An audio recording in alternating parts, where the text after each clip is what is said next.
I was reading a passage from the Bible about love, and I was arrested. No reason, not given any warning, not told anything about my amplification needing to be turning down. I was arrested and taken into custody simply for reading the Bible on the sidewalk. This is a follow-up video to a video that I did the other day where this kid was arrested by the Watertown, Wisconsin police as he was reading the Bible. And there's a context to that, but I want to refresh your memory. Here's the video. Serve one another. For all the law is fulfilled in one word, even in this, you shall love your neighbor as yourself. But if you bite and devour one another, beware lest you be consumed by one another. Hey, what are you doing? What is the problem? What's wrong with you? What are you doing? You didn't give him any warning. You just grabbed the mic. No, this is the same one that we had. Yeah, that was in there. It was not out here. What is wrong with you? What are you doing? You didn't give us any warning. Let it go. You guys have been warned. They said we can They said we can speak out here in the sidewalk freely. You can speak, but there's no amplified. Nobody told us that. What are you doing?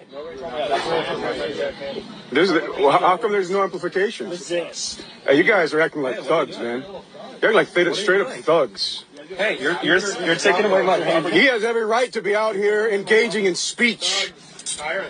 He has every right to be out here engaging in speech. There's cars driving by with their radios playing. That's amplified sound. People are standing out here with radios. That's amplified sound. The ordinance has to do with a decibel gauge. You don't just get to pick and choose which amplification you like and which you don't. That's selective enforcement of the law. That's discrimination on the basis of speech. That's what you all just did. Content-based discrimination based on speech. Walk away, because you know you just did wrong. All right, so apparently what was going on here is this was a Pride in the Park event in Watertown, Wisconsin. And beyond those gates where you got biological males dressed as females, reportedly dressed in lingerie and stuff like that, and, you know, heavy makeup and reading stories to little kids. So this guy was out here. His name is Marcus Schroeder.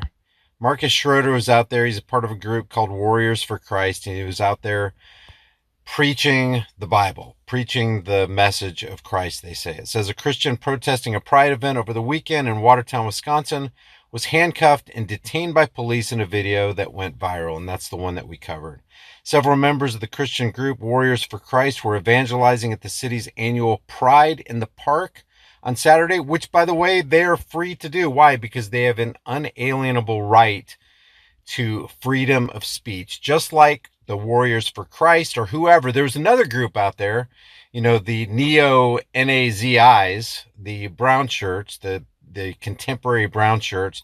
They were out there also expressing their freedom of speech. Now, do the brown shirts have a right to express themselves? Yes, they do. Do the biological males have a right to express themselves? Yes, they do. Do the guys reading the Bible have a right to express themselves and convey their freedom of speech? Yes, they do. So what's the problem? Watertown, Wisconsin police. What is the problem? Now, these organizers at Pride in the Park say that this was family friendly. And I guess YouTube thinks it's family friendly too, because you see videos like that all over their platform. In the video, Marcus Schroeder is reading from the Bible into a microphone when officers surround him and grab his microphone and speaker. As his group questions the officers, they handcuff Schroeder and explain that he was being arrested for violating a sound ordinance about noise amplification. But guess what? The people beyond this gate right here who were conducting the Pride in the Park event were also using sound amplification, and the Watertown, Wisconsin police chose to do nothing with that group, even though they were also using amplified sound. Jason Storms, a fellow member of the evangelical ministry who filmed the encounter and shared it on Twitter, said that police had also arrested 3 other young people from their group who were praying and talking to attendees on orders from city leaders. The police, per orders from city leaders, arrested several young people. 3 were arrested earlier in the day while inside the park, praying and talking to attendees, and then released with warning. So it doesn't matter.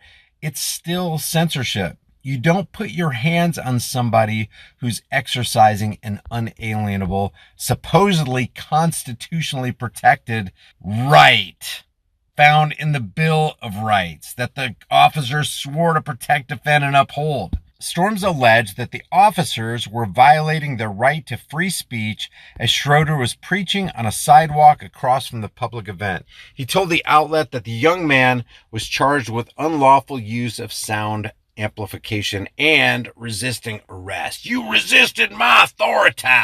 However, the Christian youth who were arrested said that they didn't regret their actions. They said, quote, "It was worth it. It's actually an honor to be counted worthy to stand in the cloud of witnesses who have gone before us and been arrested for the sake of spreading Christ and his kingdom. If the police wanted to try and set an example for others or anything like that, the only thing I've seen is actually the exact opposite, where more and more people are seeing the severity of what's going on and being called to more action." Now, here's a video of Marcus Schroeder addressing the city council after his arrest. For a moment, that there is no God above us, no hell below us, no heaven to live for, as John Lennon wanted to imagine. If we are truly the result of evolved stardust and our ancestors were fish and we're the descendants of monkeys, then where do we find our value as human beings? When I showed up Saturday, all I did was read from scripture on the sidewalk. I read from the Bible, Galatians. And by the way, I wasn't reading Romans 1. I wasn't reading any passage that spoke against homosexuality or anything like that. I was reading a passage from the Bible about love. And I was arrested. No reason, not given any warning, not told anything about my amplification needing to be turning down. I was arrested and taken into custody simply for reading the Bible on the sidewalk. You see, as we become more and more tolerant of sexual immorality in our culture, we become more and more intolerant towards Christian morality. And the more we become intolerant towards Christian morality, the more we're going to see lawlessness in our streets. The more we're going to see people who don't hold to a Christian worldview, who think that everybody is a result of animals, and therefore if we are animals, then why can't we just act like animals? I've sat down and had hours of discussions with LGBTQ activists. I completely understand the other side. I want to understand the other side.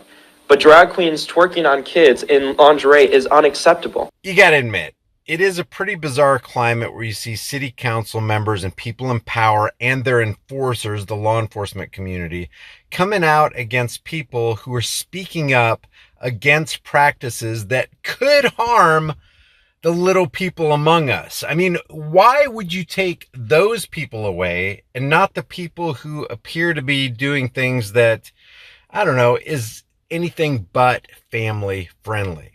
So apparently they arrested this kid, they arrested 3 others, which was off camera, and they were released with a warning. But the bottom line is they still got censored. Their right to free speech was still curtailed. It was still infringed upon by the very law enforcement community who's supposed to be there to protect those rights. It's not called the Bill of Suggestions. It's called the Bill of Rights. Why do you have the right? Because the Constitution is supposed to be built on a foundation, and that foundation is the fact, the unalienable fact that we have unalienable rights. Unalienable. You cannot put a lien on it. You can't take it from another man because it wasn't given by another man. And we all have this. The Pride in the Park people have this. The guys who follow the guy with the funny mustache has this. Christians have this. Muslims have this. Every people group has this. And it doesn't matter if you're American or not. The people who are oppressing people in other countries who don't have a constitution, they don't want their free speech curtailed. They don't want their right to speak freely to be infringed. It's self-evident. Now, you can argue whether it's God-given or whatever. Some people say it's God-given. Other people just say, hey, it's self-evident. If I don't have it, then you don't have it. If you have it, then I have it. You can't pick and choose who has freedom of speech or the right to protect themselves. So this is just a quick follow-up on that video. I appreciate you guys being with me. If you haven't done so already, subscribe to this channel. Hit the bell notification icon, give it a thumbs up, share it with everybody you know. Don't forget to subscribe to my email list through my website, highimpactflix.com. If you want to support further, the channel links are down below. Grab a hard-hitting conversation starting design. You can put on a shirt, hoodie, mug, hat, cell phone case, pillowcase, whatever you want, and become a channel member today. But remember, the takeaway from this is freedom is dangerous. It's uncomfortable. People might feel offended when you exercise your freedom. But the only thing more dangerous than having freedom is having that freedom taken away. I'll see you guys in the next video.